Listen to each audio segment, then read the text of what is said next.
Çfarë lloj pritje, çfarë lloj emocioni shkëton në Napoli? Kevin De Bruyne është shumë pranë që të bëhet blerja më e bujshme e merkatos veror në Itali. Mesfushori bel ka përfunduar testet mjekësore dhe pritet të firmos një kontratë 2 vjeçare me opsion për sezonin e tretë me Napolin kampion aktual të Italisë.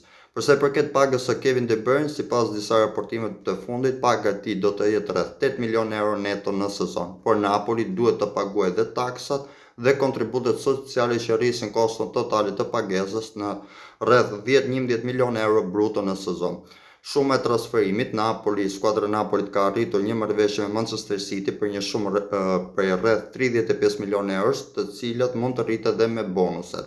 Pra flasim për një kosto totale për skuadrën e Napoli në 2 sezonet e para, duke llogaritur transferimin 35 milionë euro plus paga bruto për 2 vite rreth 22 milion, totali i kostos shkon 55 deri në 57 milion.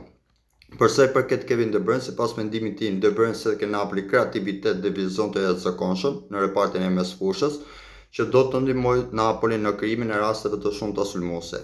2. Goditje të fuqishme dhe precize nga distanca që shton Napoli një armë të rëndësishme, një armë më shumë në repartin e sulmit, lider dhe eksperiencë ndërkombëtare, e cila do ta ndihmojë pozitivisht dhe mentalisht skuadrën dhe të ndihmojë lojtarët e rinj që të rriten. Flasim këtu gjithashtu përveç kampionatit, por edhe në Champions League.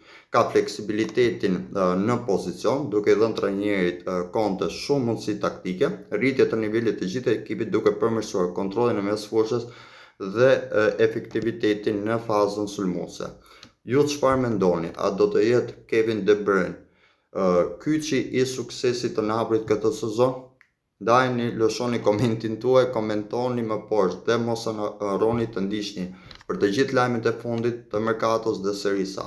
Vetëm A2